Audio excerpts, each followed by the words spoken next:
We are live. Welcome everyone to SVT time. Actually, this is a special edition of SVT time. Excuse me. I blew the intro. It's fine. It's good. This is our first episode, so kidding. This is our 39th. It feels like, yeah. But this is actually Sweet Talk. So in this episode, we're talking about SVT Sweet. We're going to get into it. Obviously, myself, Dom are here. Our very special guest today is Seye Adelekan. Hello. Did I pronounce the last name? Adelekan, yeah, pretty good actually. Adelekan, okay. That is an amazing name. Awesome. It is. And also, that's even the like anglicized version of it. Like my dad would be like Seye Adelekan, but nice. I grew up in South London. Is so sexy the way you say it. Like that. All right, smooth as hell. My dad is watching, so big up William Adelekan. Awesome. That's awesome. Seye, thank you for joining us today, man. It's been an absolute honor having you on, thanks for having me. And having you contributed to the presets in the SVT suite too. So we've got some of your official presets built in there. Yeah. We're going to talk about in a little bit here too. So how's everybody doing? Dom, you guys all safe and healthy? And we're good. Safe, healthy. Safe, healthy. Dom's room looks way more like tasty than mine though. Like you got your guitars up on the thing, and I've got mine in the corner there and against my bed here. So mine's work in progress, but it's a bare wall kind of.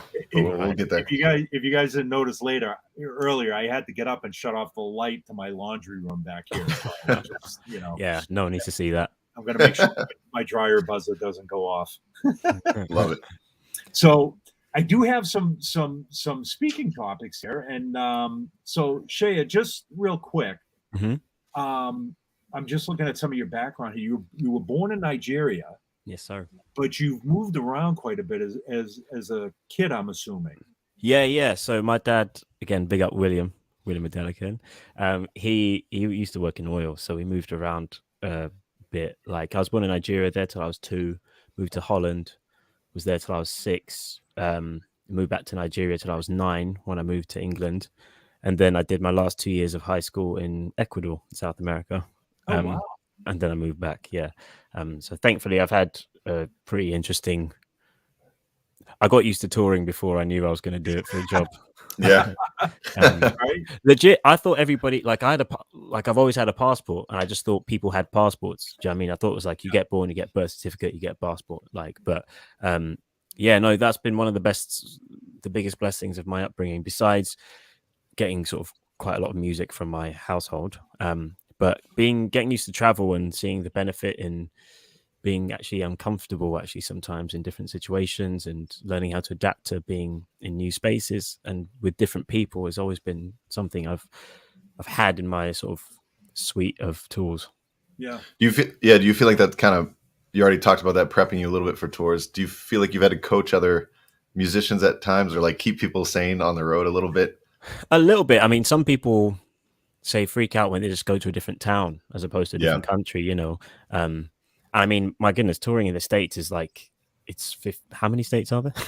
50, yeah. Yeah, 50 countries in one country.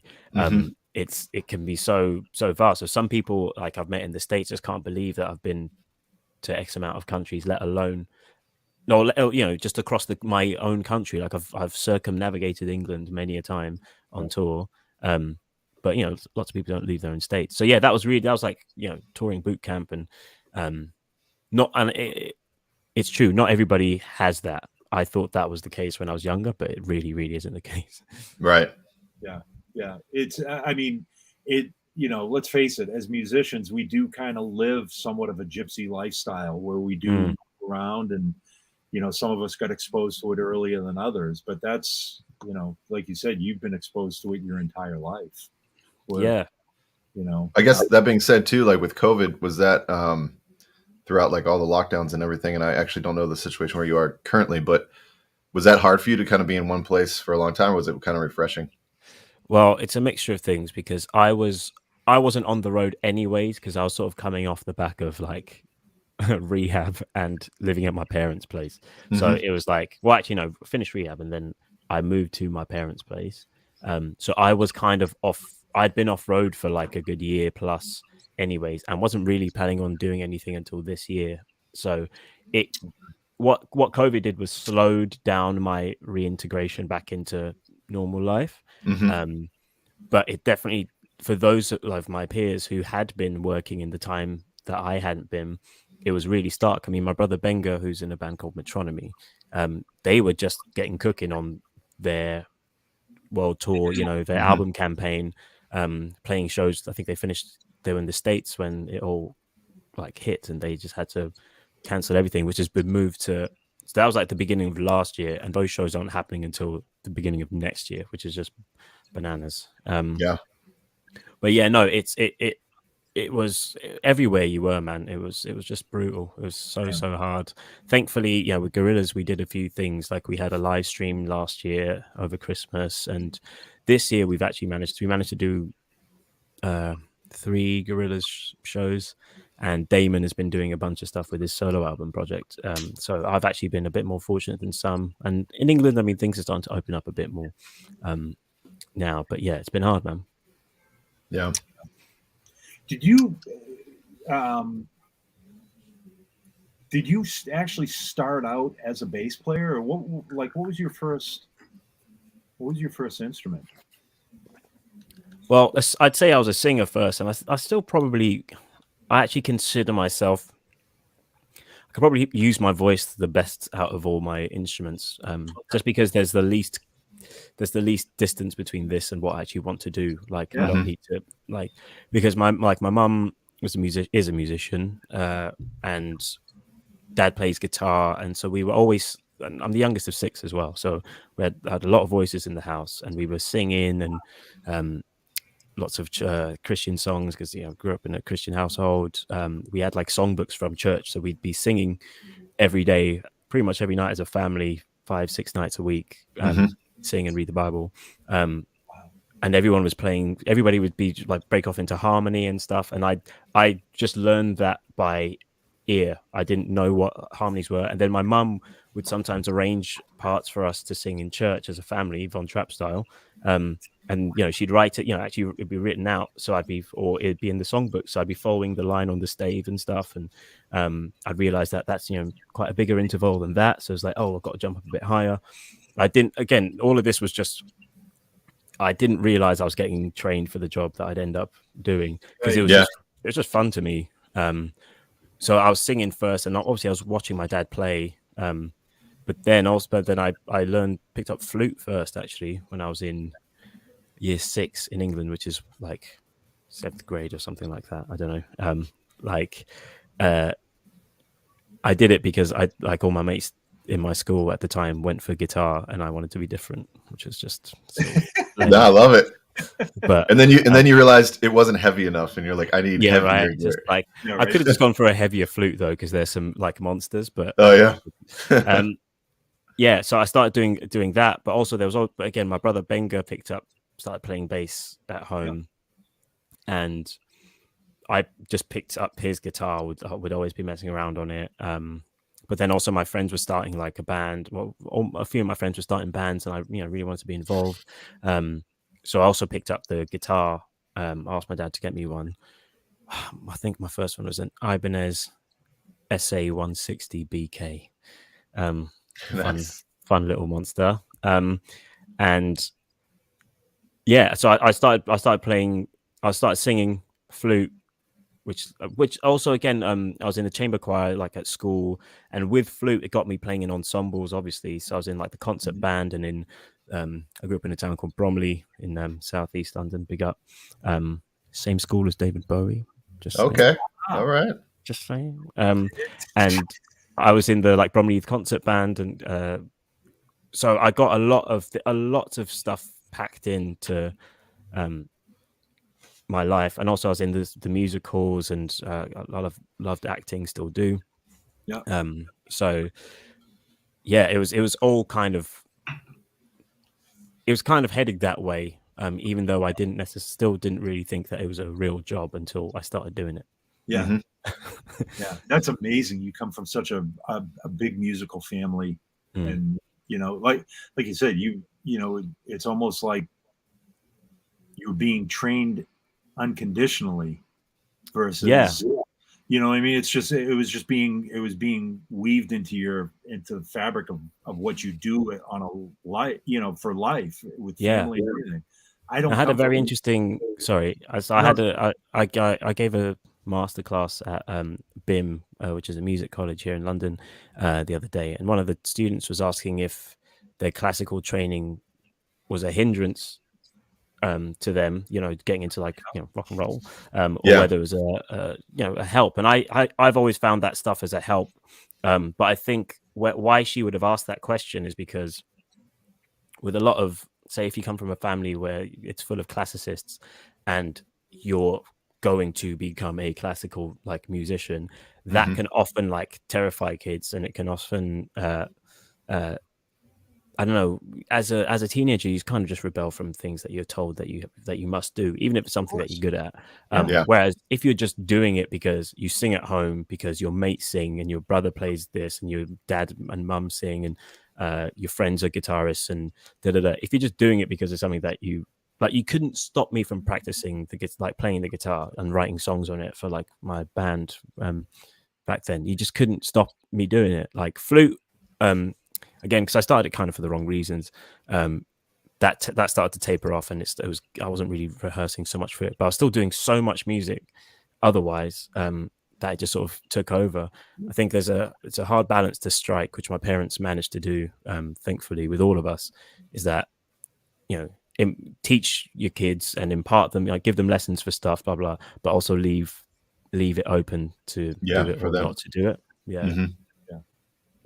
Do you feel like when you started down the music route, was there I know you kind of said it just kind of, you didn't think it was the thing until it happened. Was it always, I just want to play music in any facet, or was it like, I want to be strictly an artist or a writer or a touring musician? Or I started, so like I said, I was in a band when I was here with my boys, and when I went to Ecuador for sixth form, obviously they weren't coming over, so that band stopped, and we were starting to pick up some steam for over like a good sort of 3 years. We really worked hard and played a lot of gigs and got a bit of a following in sort of our area. But I sort of, just before I left, got into like John Mayer and stuff. So I was like, oh, you can actually write and perform songs yourself that are actually quite interesting, you know, to play, etc. So when I was in Ecuador, I started just playing in my school, but also playing in local bars and stuff, like a few covers, but also a few like originals. And then when I came back, I came back with a few songs and like just with that spirit. So I started doing like open mics, and I would just email venues in London, or not even email, MySpace them. That's going back. Yeah. The MySpace hustle was real. It was true underground. It felt, mate, it was so good with dodgy HTML, like viral, pages. But you know, that's sort of how I sort of started out. But also, thankfully, my brother Benga, he was playing with the wicked artist called Jeremy Walmsley. He was playing bass for this chap, and I was on a gap year, so between finishing high school and going to uni, I was sort of bumming about really, and sort of kind of doing bits, but I didn't really take it necessarily that seriously. Our oldest brother in New York, well, he was in New York at the time, was a producer and an amazing pianist. He went to Berkeley. He's now in LA. Shout out to Cinematic, Seye Adelekan. And it seemed like that's New York. Of course, you can start playing and get into production and stuff in that respect. I still was so alien to me. But Benga was like, I can't do this one tour, so you know, get off your ass and try and learn these songs in depth for me, basically. Oh, wow. And I think I was meant to learn like 3 songs, but I think I learned the whole album that night or something, and just smashed the audition. And nice. And literally that got me going. I started playing with this guy Jeremy Walmsley, and then that led to meeting one other person, or finding out about this audition and trying to audition for that, while also doing open mic nights, while also doing my own shows. And then led to me getting sort of jobs with, like, say, a good friend of mine called Paloma Faith, who's a British pop singer. But back then, again, MySpace days, unsigned. We were just doing sort of sweaty gigs in Soho and in Hoxton. it start connecting with loads of people, and then it just perpetuated itself by saying pretty much yes to everything. Yeah. Smart. That's very cool. Yeah. Okay. It's amazing how, the seed just kind of grows and grows and grows too. Yeah. And again, it grew like without me making a plan. Right. Which again, my parents probably don't want to hear. But like it really did. I was just so enthusiastic. And it's one thing that I also say to people when I talk to, like, give talks, say just to students and stuff, is that what getting jobs and stuff is actually kind of 80% not really about being able to play, because everybody turning up to an audition can play. You'd think, like, if you're not learning the notes, then you shouldn't be there, right? Right. It's like everybody can play, but what separates me from the next person? Is it how I dress? Is it the way I treat people? Is it the amount of hustle I'm putting in?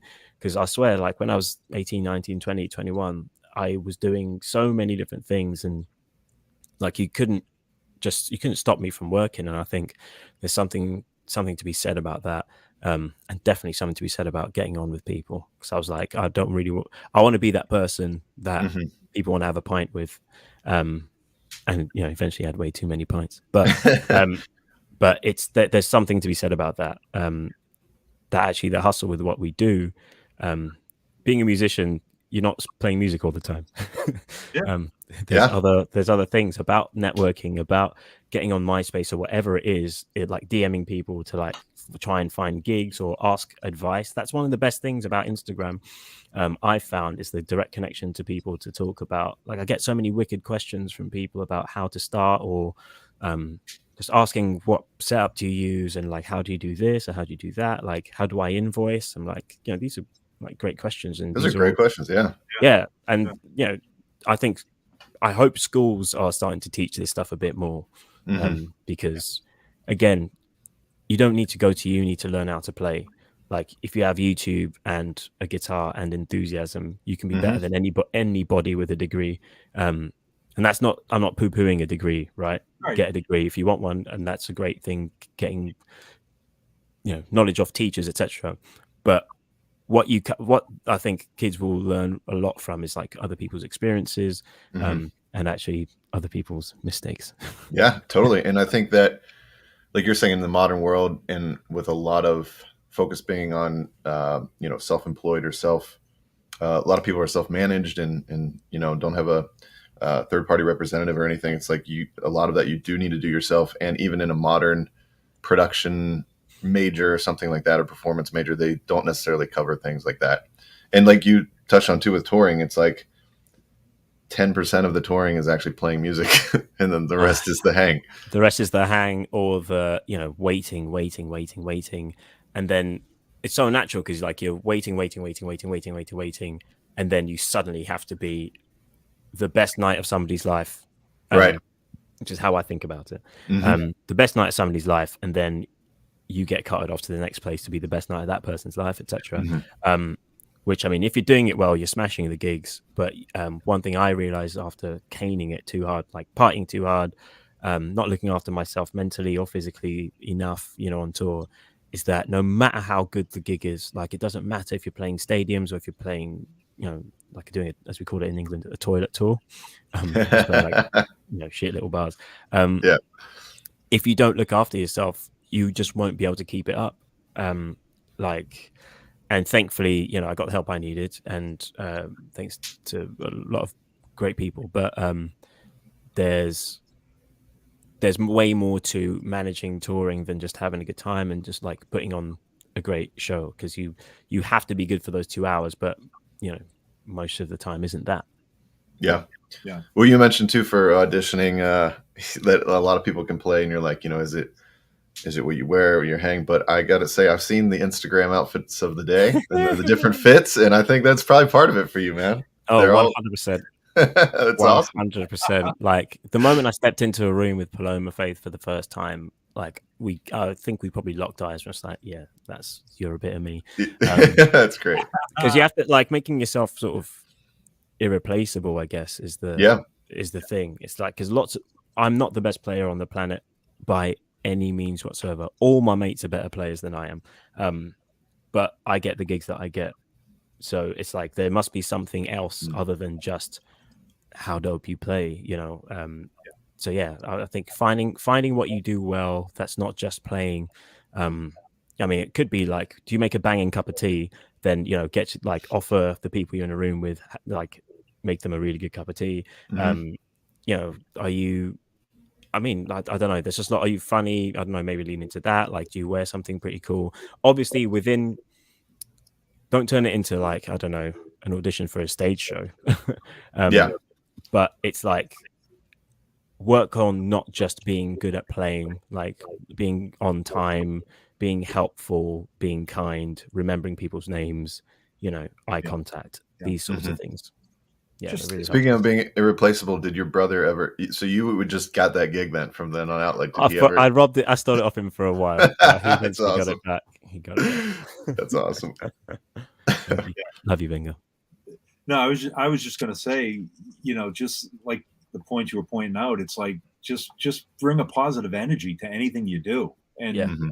you know, just like us or anybody we know, we always want to surround ourselves with positive people and people that are going to influence us in a positive and bright way as well. So yeah, it you know, not just with doing a gig, but in life, you know, you always want to brighten somebody else's day. Yeah, because nobody, no matter how good you are, if you're a nightmare, eventually no one's going to want to work with you. Mhm. It's like, there's like, I mean, you see it probably loads.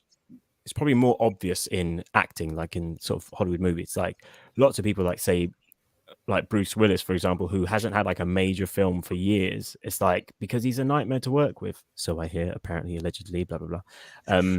But there's lots of people like that, just like super talented, really good at what they do, have had massive hits in the past, etc. But after a while, people just like, no, I don't want to deal with that. Yeah. It's like, and it happens. I've seen it happen with with musicians and stuff. It's like, you could be the best player on the planet, but if you turn up to every gig shredding on everything and just like making it about you, or Right. like being just like late, or like loads of different things that, you know, you could do wrong. It's just like, your great playing won't be enough to carry you through anything or through everything. So you need to work on yourself and work on everything, like other things around you. I think that especially applies to bassists too. There's a certain mentality and a certain. We've kind of talked on this in other Sweet Talks or other SVT times, where it's like we almost have to be, I think, the calming factor of the band, and like the you know, you're a little bit of the foundation in terms of the rhythm, but it's also kind of like the foundation in terms of the psyche of the band, and like everybody can kind of be off and be eccentric doing their thing, but I don't know, at least in my experience, like I think if you're somewhat of an anchor and like kind of like water and just kind of fill whatever needs to kind of happen. Yeah, I like that. Well, yeah, because you are foundational. Yeah. In most bands. Like, I mean, you can get away with not even having a. I mean, the double bass was the drummer and the bass player in jazz bands. Yeah. You know what I mean, so it's like you add. I can't remember who it was that said this. It might be. There's a wicked bass player in England, in London, called Alex Bonfanti, who's one of the. We sort of came up at the same time, and he plays with Michael Kiwanuka now. But he said, like, he reckons the bass is the most important instrument in the band because it's got the greatest capacity for melody and accompaniment, which I think is pretty true. And because because it's that important, when the bass player's like off on one, like, you expect it from guitarists, right? So like it's like a guitarist being flamboyant and being extra, etc. That can happen, and that can be a little bit, but like, as a bass player, yeah, I think you're right. It's good to have to at least be something sort of relatively centered. Not to say that I'm a centered dude, because I've got a lot of work to do. But I think I'd like to think that I bring a good presence to whatever room I'm in, and I think drummers like to play with me. So yeah, with a voice. I like to say we're the voice of reasoning. Most of the time, which for most people who know us is probably terrifying to people. Yeah, no, everyone that we know is listening to this like, this is all lies. Oh crap, it's not even funny. On stage, the voice of reason. Yeah. So tell us, I obviously we got to ask you about the Gorillaz. Not, I always say Gorillaz, not the Gorillaz. Gorillaz. Yeah. I got to ask you. So, and it's funny because I wasn't too hip to Gorillaz until probably a few weeks ago. Actually, when we set this up, I was talking to my daughters, and my older daughter is an art major, and she was telling me, I got to look at my notes here from her, and you're going to laugh at me, but I do have to look at my notes. But she was explaining to me the whole concept behind Gorillaz, that it was basically, and I know I'm probably repeating this to everybody that knows this, but it's news to me, that it started off as, I don't want to say a cartoon, but it was an animated band. Yeah, virtual band, I think, is virtual probably how band. it's Okay. said. Yeah. No, it's not. That's how. Like initially, Damon and Jamie, you didn't see them. They weren't. I think they sort of quite actively weren't really a part of the. They weren't at the front. It was just the 4 characters in the band. And the Gorillaz lore, like the actual storyline of these characters, is ongoing, and it's like 20 years deep, and it's really like a lot of the videos connect to each other, and there's like there's a studio that they work in and all this stuff. Like it's really, really cool. But it's before like anything interactive like that had ever been done before. And back in that day, the band used to perform behind a screen. So you didn't even see the live band, even though there was a band. But that all got stopped around sort of, I think, like Plastic Beach sort of time, which is before my time in the band. I joined 2016. Even though I met Damon in 2012 and started working with him from around then. But in terms of Gorillaz, I sort of joined during the Humans era till now. Okay. But yeah, it's a virtual band. But I mean, people know people know Jamie Hewlett and Damon Albarn are Gorillaz, the brain of it. And then we're the band to bring sort of that to life live. Yeah, that's, and the reason why I mentioned my daughter was because as soon as I said Gorillaz, she had mentioned Jamie's name. Oh, cool. She's been a huge fan of his animation and his artwork. She was she's a tattoo artist now, but all right. When I was asked, I was like, both my girls, I was like, are you guys familiar with a band called Gorillaz?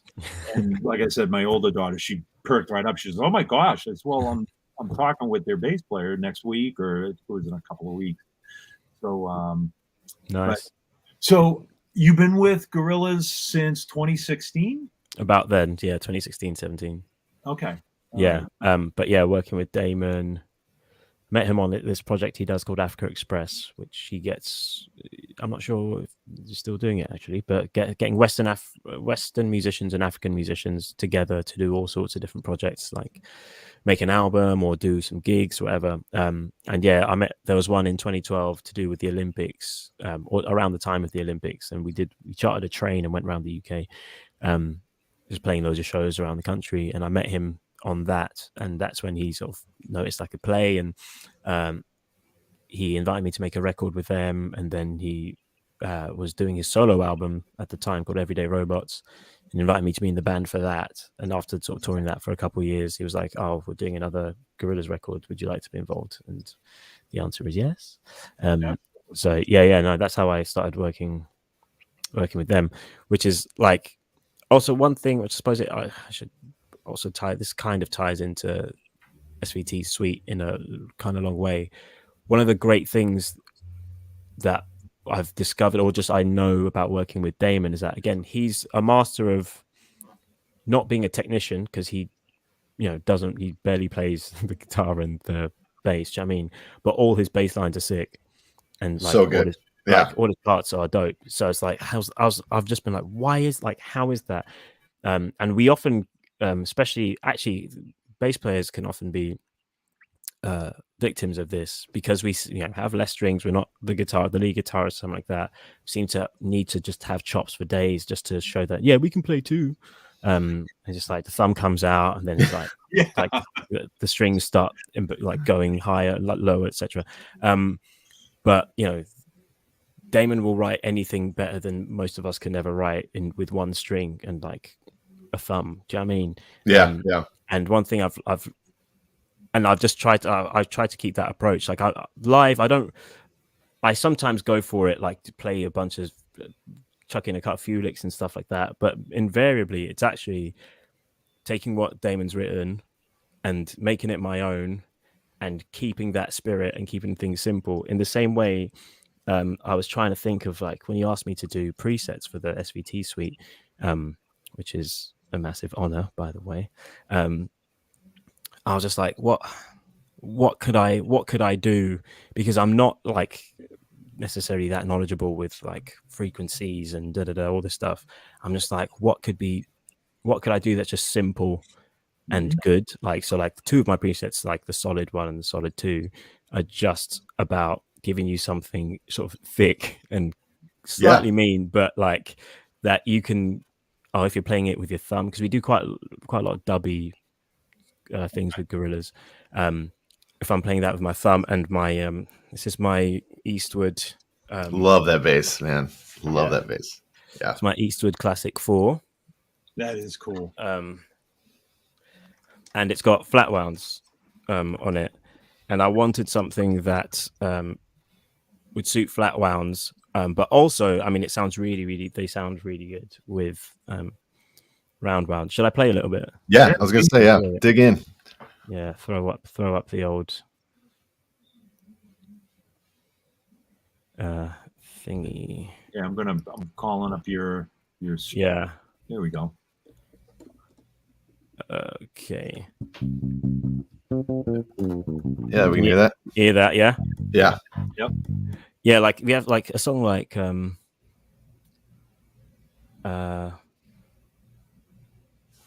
Mañana, which is just like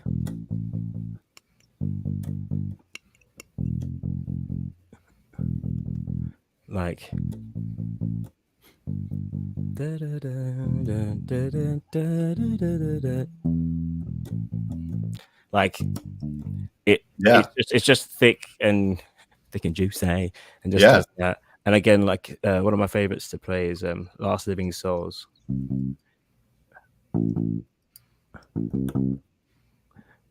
And then you go. Well, I do lots of that. Actually, embellish that one quite a lot with sort of quite dubby things. I love the tone of that. I mean, that through what all are, if you don't mind showing the SVT suite screen. I'm just curious of what all you kind of your like mindset behind building out that preset. Well, if you look, so this is full screen. My Seye Adelekan solid preset. And if you sort of look, it's pretty like they're all kind of flat. Like, and actually, I think on my actual stage amp, treble, mid, and bass are pretty much exactly like this. Like, I don't really change those that much, and then the difference in sound is going to come from, you know, if I'm playing with a pick or if I'm playing with my fingers. What I like too is that you are utilizing the ultra low cut on the 50th on that channel 1, that upper left rocker switch, which a lot of people kind of ignore because they think ultra low and I'm a bassist and I want to like push that. But it's really cool to have the ultra low, like that cut engaged, and then your bass up, because it kind of makes that mid punch a little bit more. Yeah, and I mean, and again, because I'm not playing 5 strings and I don't play active basses, except for, well, there's one song I play with Peter. Peter Hook played a song on the last Gorillaz record called Aries, and it's like his sound is his Yamaha with active pickups. The BB, like chorus, the BB, and I got one of those, and so I use that. But invariably, my stuff is sort of passive, and I like creating. I like having that mid there, and then creating all the sort of just different dynamics with how I'm playing it or which pickup. Like this is the neck pickup, which is just warm and it's beautiful. That sounds beautiful. It really does. What cab are you using on that? What cab? Or cabs, I guess. Using on this. So I've got a big bloody monster square back with a ribbon. Nice. Yeah, and then I don't know why I think I basically play with these 410s. Yes. Live, Like I don't know why the 810s look sick, right? Yeah. They're great on stage, but again, they're just a bit hard to move around, and just to make life a bit easier. Mm-hmm. And these give, but the 410s give out plenty of punch. And actually, really, my main sound is the head, really. Mm-hmm. That on stage is sort of more for me. But yeah, that's what I'm rocking for the cab setup. That's cool. I thought, again, just sort of pretty simple meat and potatoes. Yeah. That's how I describe these two. You know, though, you brought up a very good point, though, where when you were saying, when we asked you to do these presets, and you had mentioned, how I'm not very familiar with how frequencies work, or or how knobs work, or like not dialed into gear that much. But a lot of times, especially with the suite, and I say this with any one of our amps, especially with an SVT, you don't trust your ears. Yeah. Yeah. Like we don't give you so many knobs on an SVT that you're going to be twiddling for the next 6 days. It's like, it's pretty straightforward. You get a volume knob and 3 knobs. Yeah. And your amps. And this is what's, just, it's pretty easy to dial in a sound. And as long as you know what you want to hear. Yeah. Like, so the opposite of that, not necessarily the opposite of that. Yeah, I was going to say, could you go through buzz cut? I love that one. Buzz cut is, that's one of my favorites. I was just like, I want it. So that's the simple one, but this one is just gnarly. Oh, I wonder if we're only hearing your direct audio, actually. Are you? Okay. Before I was hearing it, yeah, it seemed like it was changing up. That's just the input monitoring or something. Are you just hearing the direct? Yeah, because I know this one's got some overdrive to it, right? Yeah. Oh, it sounds amazing in my ears. Oh, snap. Because that was definitely the other one working. Maybe I need to... Yeah, the other one, I could hear some changes. Close it down. Well, I mean, I would recommend, anyways, those who don't have the SVT suite to check it out. Because, I mean, the people who, like, all the artists on here, like Barry Pointer, David Curran, Emanza, like just Eva Gardner, like JMJ, like to be in that kind of company is pretty astounding, and they're all super, super dope. So, I'd recommend getting your hands on it. And much to Dino's point too, with like maybe not technically knowing what's frequencies or whatnot, like you're saying, trust your ears. And it was the coolest thing was getting all of the artist presets in and knowing that everybody had pretty much the same tools to work with, but seeing just how differently each artist used those tools and seeing how it was so signature of that person. Like that's what was really cool. That's it. And I think that's also there's something to be said about not just like, you can't just rely on the gear to make, you have to have something about you to get a good sound. I think like if you are trusting your ears and just going with what you sound like, of course I'm going to sound different to someone else.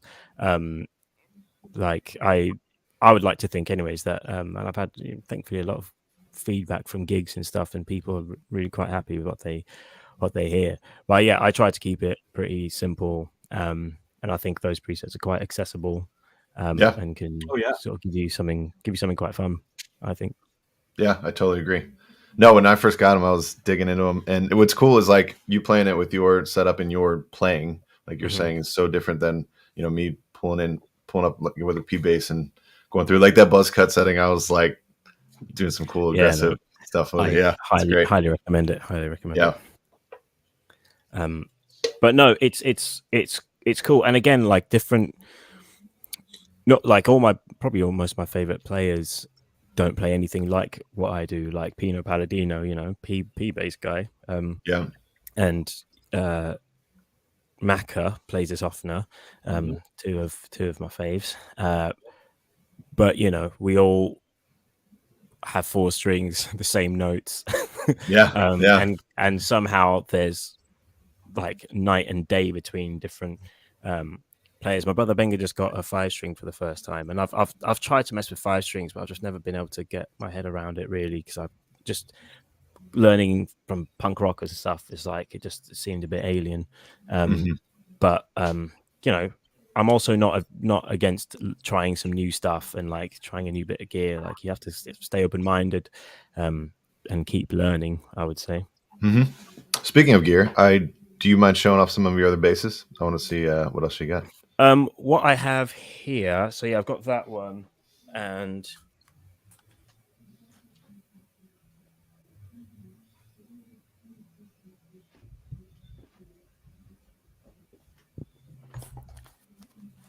hopefully you can't hear can you hear my noisy neighbors? No. Okay, sweet. They decided to have like a band practice in there. Now. That's awesome. This is a Harley Benton. It's just a cheap. I got it off toman.de, which is a wicked music like online guitar store. But yeah, it's sort of jazz bass style.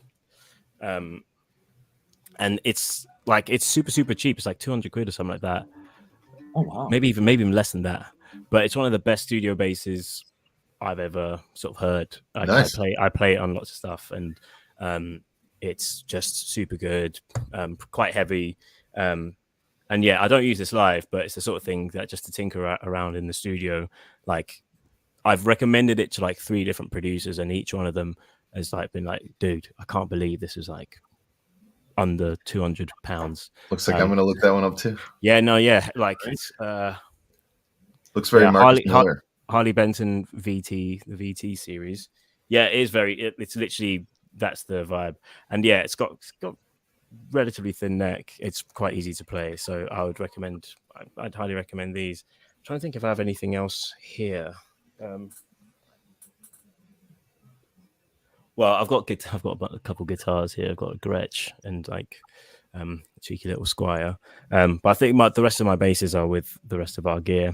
Well, you were talking about kind of growing up here in John Mayer, and what I liked about John Mayer was like you were saying, it was like cool to be good again and to show off on your instrument, and like also be able to write songs and everything too. It was just like, oh, I can like kind of be a shredder is probably the wrong term, but you know what I mean. Be more technical or be out there. But like, what are some of your other bass influences, like in terms of bassists when you were coming through? Well, actually, my brother Bengo would actually be a big one. It's like, yeah, I don't think I've ever. I don't necessarily articulate this enough a lot, but he had a really cool approach to like chords on the bass, and he still does, like, which I always, and actually a lot of chord voicings that I still to this day use on guitar, and sometimes on bass. But like he's actually quite a good influence. I'm a big fan of Jimmy Eat World. Me and too. Like massive fan, and I love their bass player. Again, talking about sort of invariably quite simple lines, but like the parts are just always really quite sweet. And I was really, really into that. And then like a bit more on the sort of more showy side, like I can't remember the name of the bass player in Glassjaw on their Worship and Tribute album, because they've changed sort of lineup of like drums and their rhythm section a lot. But the bass player on Worship and Tribute, who I think was also on the first album or the album before that, it's like super hard, like super hectic, but it's also super smooth. Some of the lines and the runs were like so cool. So I was like really influenced by that as well. And sort of they all kind of, and again, like Paul McCartney in terms of his melodicism as well, like all of those things somehow come together and meet sort of where I kind of am at. What's your favorite? I'm just curious, Jimmy Eat World album of the bunch? It's Bleed American. Yeah, it's a great record. It's funny. It's Bleed American because it's got like sentimental value, because it's like the first record bought for me by a girl. Like that will always have a special spot in my heart. But I think I've listened to Bleed American and to Clarity sort of probably as much as each other, and I've listened to every subsequent album and Static Prevails as well. Yeah. But like I think I feel like the sweet spot, also just the sweet spot for like when that kind of music was also at its peak in society, like society and stuff. It was a great time to be Jimmy Eat World, and Yeah. it's probably my favorite time. Yeah. I saw that Futures was like 17 years old the other day, and I wanted to throw up. I was like, that can't be possible. Crazy. Oh my days, that is heavy. Yeah, too much. That's awesome, though. All right, what was your first Ampeg experience that you can recall? I feel like so there's this band that we used to play with called well, we didn't play, we went in this band called My Pet Me, right? Again, MySpace days, Pure Volume, actually. I think they went on MySpace. So a bit more hardcore. But we were playing a gig with them. This was again when we were like 14, 15. And we were playing at like the Water Rats or something like that in London, like a sort of really small venue. Oh no, the Highbury Garage, the old Highbury Garage, downstairs. And I think their bass player had like, they were like a band that looked like bands on TV, like they looked like Hoobastank. I was just like, I can't believe these people could be in London as well. And he was playing an Ampeg rig. I can't remember what it was, but I was just like, I remember being just absolutely floored by how hectic the bass was. It was like 5 strings, and he had loads of like he had like a phaser and stuff. I was like, ooh, it's cool. Yeah. Yeah. It was like that was actually quite powerful. And but also you grow up, you just see them on stages and like punk videos, and you see them like, I was always like, what are those like they look like luxury like trunks, like, you know what I mean, luggage. What are those like luggage boxes on stage? What do they do when, you know, you're a kid? Yeah. And you don't realize that they're like the thick, like one of the reasons why you like this music is because the bass is so dope. And that comes back to Ampeg. I mean, and also my amps are so reliable. I've never ever had any problem. My tech buddy will let you know, like they're just so easy to work with, and they work hard. Like, yeah, especially with Gorillaz, like we're playing, you know, we could be playing anything from 1.5 to 2 hours 45 a night. Wow. So it's like they get a lot of work, and you know, we rehearse a lot, and Damon likes to sound check. So, and you know, he's sometimes just chucking in some new songs or something like that. So they get their money's worth. And on top of that, the projects I'm involved with are so different, because Damon's solo album is very moody, very cinematic, sort of almost like understated. Whereas like, you know, the Gorillaz get super bombastic and all of that. And I use the exact same rig for both. That's awesome. Yeah, glad that's versatile enough to do that. Yeah, 100%. I was actually going to ask you, Shay, now your rig consists of 2 CLs and 2 410 cabs. Are you running one as a spare and one as a live hit and one as a spare? Or are you running them both at the same time? No, one's a spare. Okay, all right. Yeah. So that's a lot of boom. Yeah. No, I don't need both of them. No way. Yeah, no, one's a spare, and we sometimes just swap the heads just so they get both being used. Yeah. It keeps some life in them, but we only swap them for maybe or maybe if, I don't know, maybe like there's just for some reason I actually don't even notice when they get swapped out. I text like, oh, we used this one last night. I was like, all right. Yeah. Cool. Because they're just super consistent, and but I don't run them both at the same time. It's crazy. Crazy talk. Just curious. It's just it you know, the go-to rig obviously is, you know, the SVT sitting on top of an A10 cab, but the way you have your rig set up behind you, it's almost like your workstation with your rig behind you, those 2 A10s and the 2 CLs sitting on top of it. It's actually pretty big. I don't like to call amplifiers sexy, but it's a sexy looking setup, you know? I think so, but also I think it's a good middle ground where you can play, like they've played stadiums, they've played arenas, you know, they've played mass like festivals, big open air, you know, festivals, and they've played small clubs. Do you know what I mean? Like, you can not too crazy to have in a small space, but they don't like just disappear when you chuck them into like a massive setting. And And I mean, literally for just practicality's sake, it's harder to tour. Like if I had 2 of those massive ones, like that's a lot of work for someone's back. Yeah. Also, just like touring space, in the when we're shipping, we freight all our stuff. We take our stuff everywhere we go. We don't hire.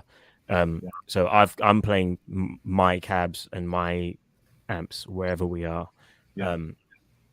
So it just makes things practically actually a lot easier.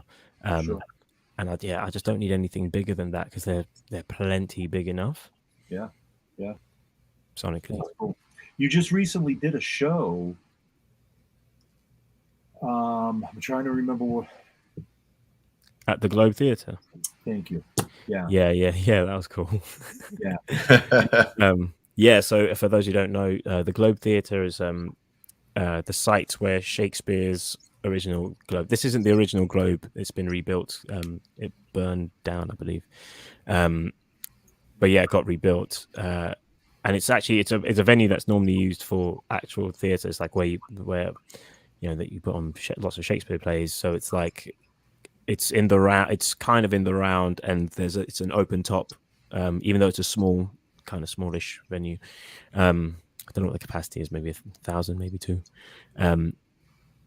But yeah, we played there, and I played with that. This again, the same rig, same amps, etc. But that building was not built for rock and roll. Like it was like Damon said, he sat at the top, in the middle, at the back, and I was playing. He was just like pointing at me. I was just like, oh no, am I playing something wrong? And it was just like that bass is shaking the seats. You start seeing dust falling from the Wow. Well, that's it. And I was like, it's a grade whatever listed, like this. One of the beams I was stood next to was from the original Globe Theatre, which so Shakespeare would have touched that thing. And it's like, I don't want to be the guy that Samson's this place and it all comes crumbling down because our bass was too sweet. I don't need that. Do not need that karma. No, that's definitely not. No. But no, that was special. That was a special show. And again, I'm grateful for so many things, like for all the places I've been able to play and new places. I'm still discovering new places that, you think you've played everywhere and then the Globe turns up. And but also, being a kid watching people play Ampeg stuff on stage and then now actually working with you lot and having a preset on the suite with all those amazing other artists who, some of whom I think are just great. Like Mute Math is one of my I love that band, and Me too, to be chatting with the bass player from them lot, that's just pretty special. That's actually, I think I discovered them on MySpace as well, actually, because John Mayer put them on his MySpace. That's awesome. I think that's how, and I was just, so that blew me away that John Mayer was into that kind of music, and then on top of that, I was just like, oh wow, I think he put him in Top Friends or something like that for a bit. It's quite cool. Top Friends, I forgot about Top Friends. That was real, man. If you're on somebody's Top Friends, it's just like, wow. Hey, Dino, you'd be in my Top Friends for sure. I'd be in your Top Friends. Somebody wants to say hello here. Hey, it's my brother. Oh, nice. Easy. Big up, Benga. I just saw the name come up. I was like, I got to show this. Yeah. That's cool. Now, is Benga older brother or younger brother? Older, yeah. I'm the youngest, actually. The youngest of 6. Okay. He's number. If we were Slipknot, he'd be number 3. Tell us about so bass player, but let's talk about your production chops too. I mean, all right.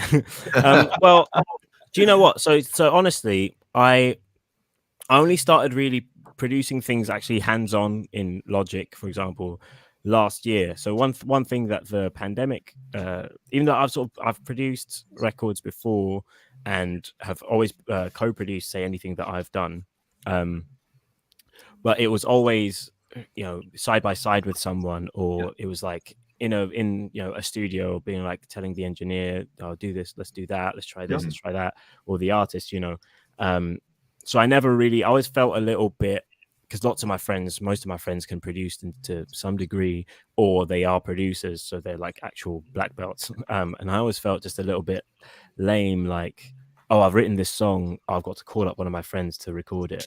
And that was always sort of a bit of a stress. And then, turns out a pandemic hits and you can't do anything, you can't go anywhere. It's just like, oh man, I need to just actually try and learn. So I only started really doing things fully 100% myself last year. Last summer I got a new laptop and got Logic, and was quite sort of scared, but then just started like working on it, and luckily I can do full songs myself. But I mean, I still wouldn't necessarily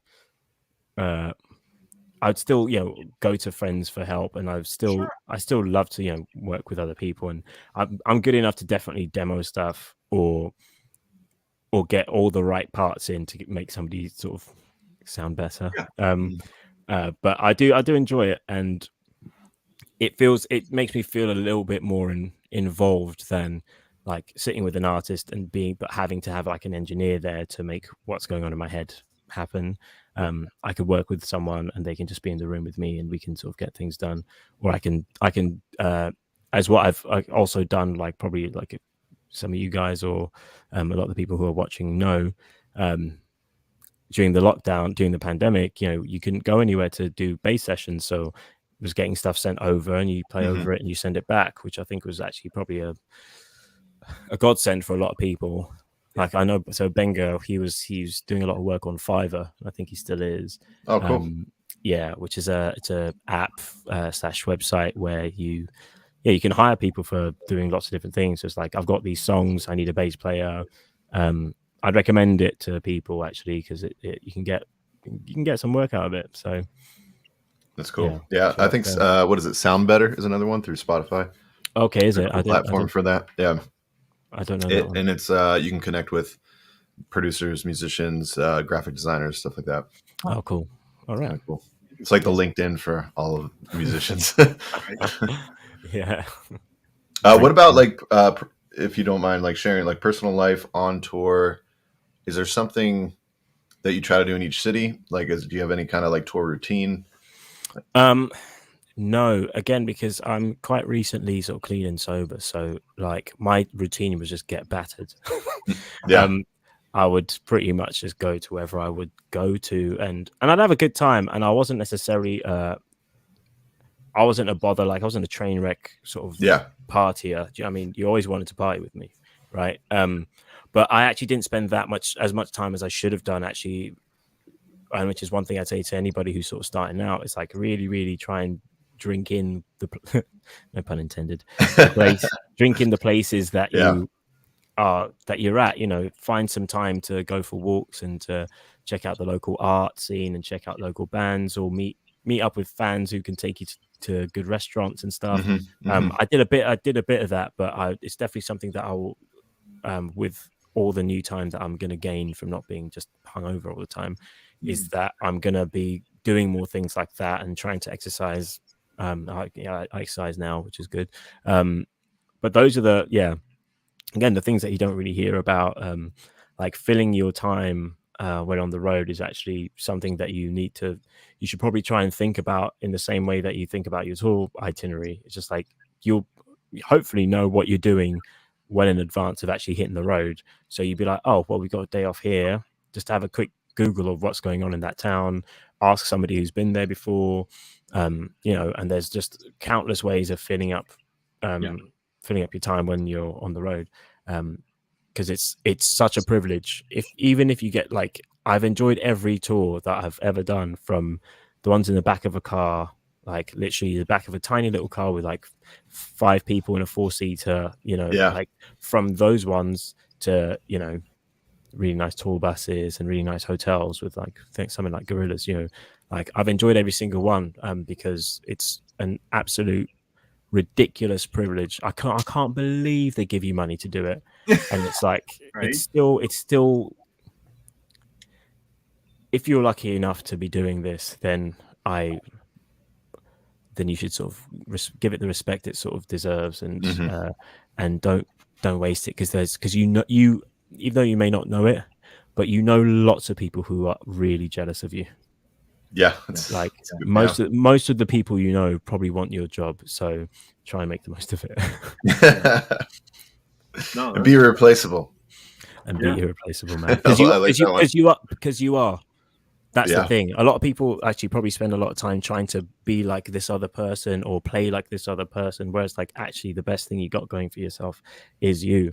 That's a great point. I am not the best at anything, but yet I've still got work. So you can. Everybody's creative, and everybody can do something worthwhile that someone else wants to, to view or to get involved with. So yeah, believe in yourself. Yeah. Speaking of being you, if you don't mind, because I know we're running out of time, I wanted to switch over to my screen to just kind of quickly go through each of your presets because I really dug them. Cool. So yeah, when y'all are on SVT Suite and you go into your preset browser here, and you go to Artists and Producers, and you go to Seye's folder here. We're going to start on Solid, which I think you went through Solid 2. This is Solid 1, but really good building blocks for to me, I love this because it's kind of like a throw and go. Start out, sounds thick, sounds like everything's kind of set up for what you need. I like that these are all disabled because they're all at settings where you kick them back in and it's like very usable. Yeah. I also like this is typically my order of effects as well. Yeah. So kind of dug. Got the Coles on the A10, which I love, the Squareback A10. And then going into Solid 2, which we went over. Mm-hmm. Yeah, I guess, what is your biggest take on the difference between 1 and 2? I think 2 is just a bit fatter. And just having this reinforcement of that cab. I think the second cab. And then just a bit thicker. Buzz cuts nice, and I love the jumped. Yeah, right.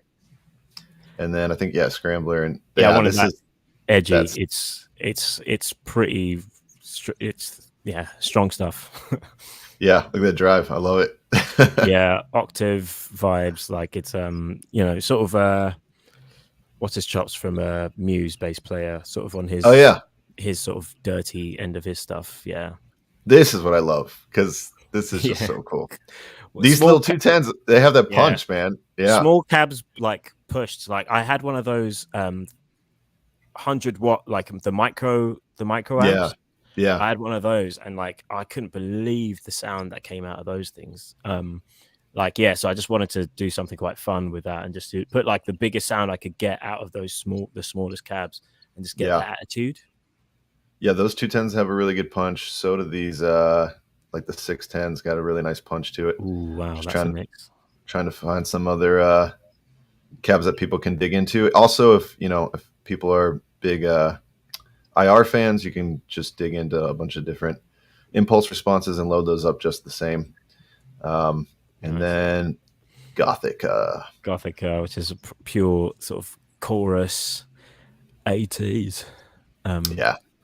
Sort of vibes. Yeah, again, like Peter Hook is also actually a bit of an influence, and also I have the privilege of having played with him because he was on the last Gorillaz record on a song called Aries, and I cover his part. I play his part when we do it live, and he's not there.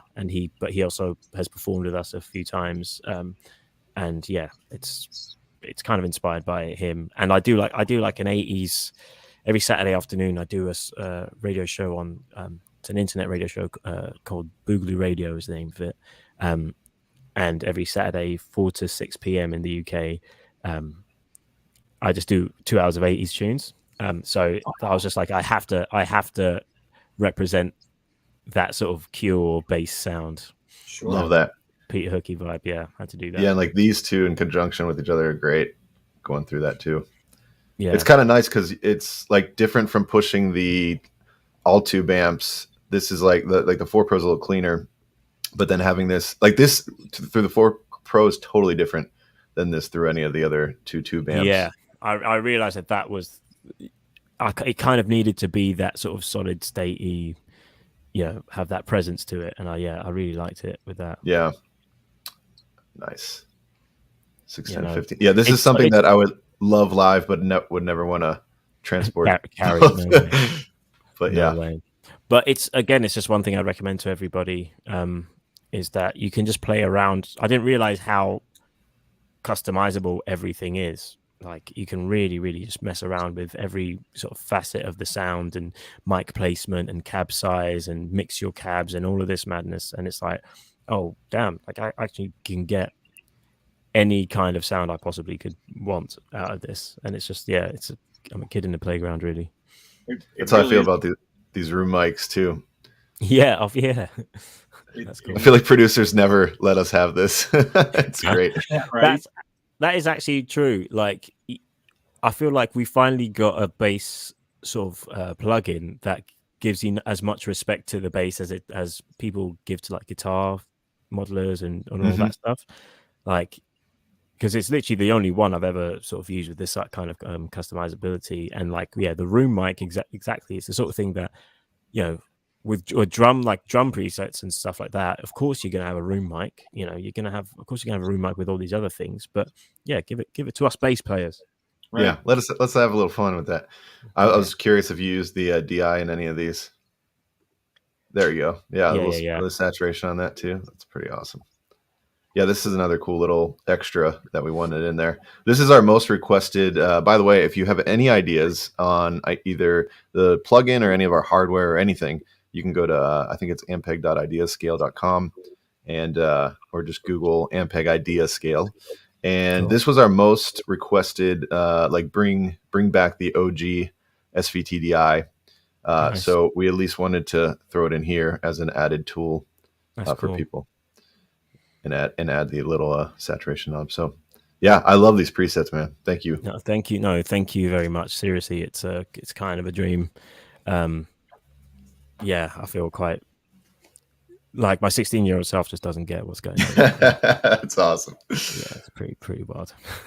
All right, now I'm the only one on screen. I feel awkward. Oh yeah, let me switch that back. Sorry.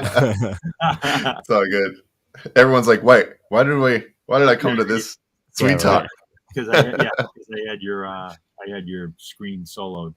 I just posted. And yeah, thank you. And one added bit is, I think right now you can get SVT Suite for $99. It originally launched at $199. So take advantage of that deal. Get those Seye presets. Get them. Yeah, they're running I was looking for the link to that too, but yeah, they're running a deal, $100 off SVT Suite for I think this month actually. Sweet. But yeah, the inevitable question is: do you guys see the opportunity for SVT Suite to be used in live situations more than studio? Well, do you know what? It's actually something that I'd like to talk to Matt Butcher, who's the name of our wonderful front of house engineer.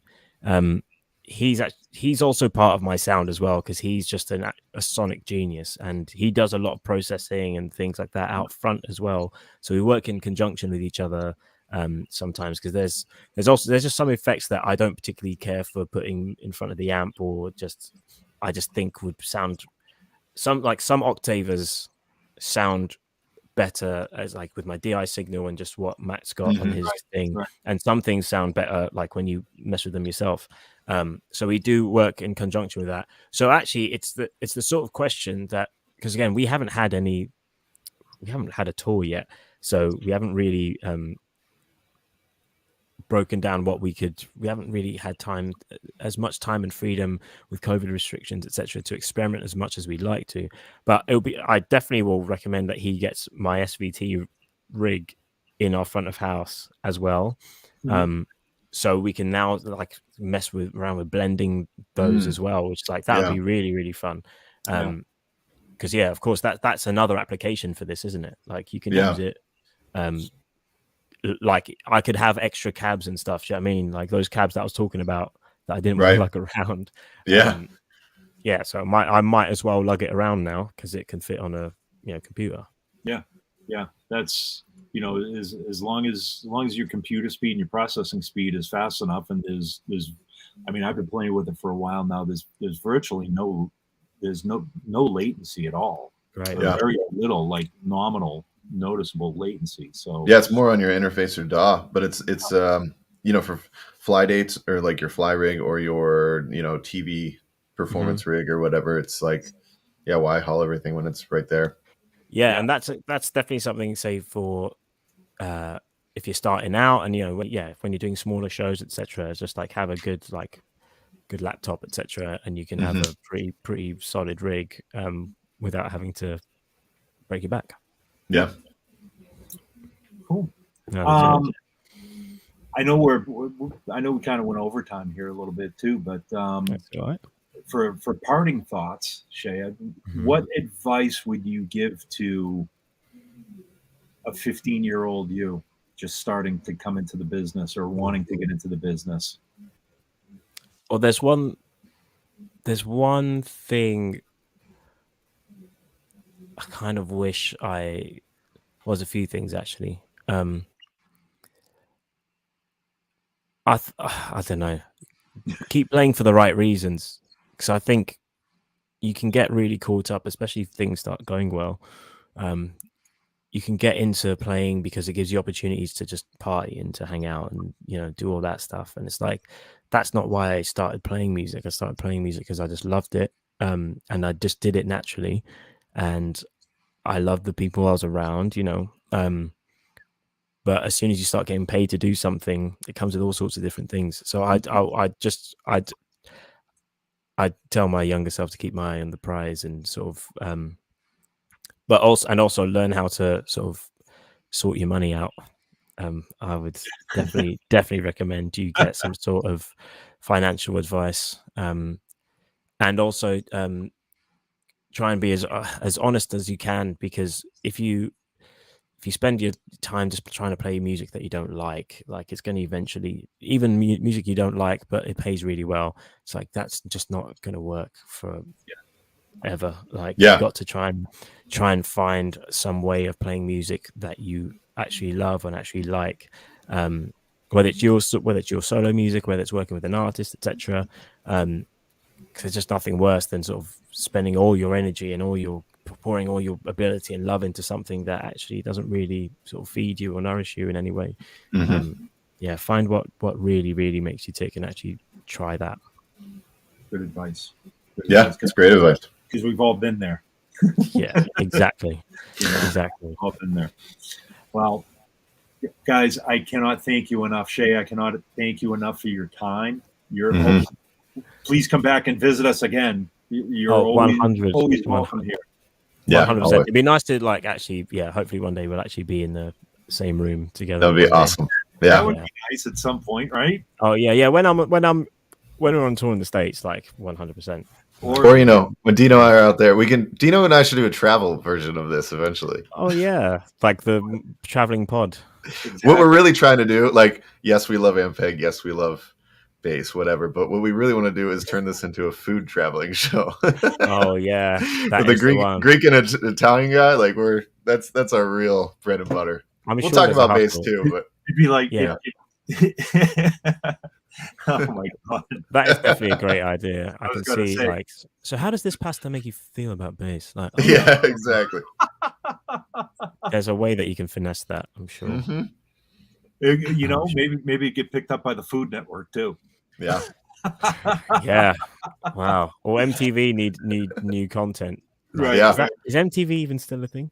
I don't know. Actually, I was going to ask you that. Bothered. I don't know. No. Yeah. I mean, when I call up my cable guide, it's still listed. Okay. I never click on it to see what they're showing. Hilarious. It's hilarious that's skin of the week or something. Maybe it lives on MySpace somewhere. Chris just commented, "Yotos for everyone." Yes. Right. Sign me up. Oh, guys. Well, listen, everybody watching, thank you for chiming in and watching. And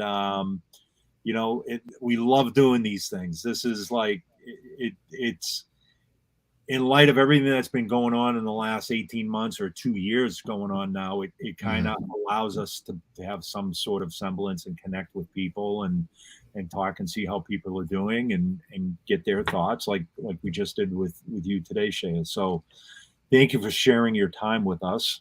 I Yeah. appreciate it. No, thanks for having me. I really, really do appreciate it. Man, and thank you for your contribution to the SVT suite. Those sounds are actually really killer. So Yeah, they really are. you know, and like I said, come on back when you're out on the road touring, you have new projects, you know, just ping Dom and I and say, hey, I want to get on SVT time so we can plug this thing and talk about new projects. So wicked. yeah, I'll do that. I'll do that for sure. Absolutely. And everybody else, like I said, thank you for watching. The next SVT time is November 4th, and our guest on that will be Marco Mendoza. Wherever Mark, Awesome. I don't know where he is going to be in the world, but he's always traveling, and hopefully we can pin him down for an hour. So thanks everybody for watching. Stay safe, stay healthy, and play more bass, guys. Thank you all. Thanks, yeah. See you guys. Don't hang up.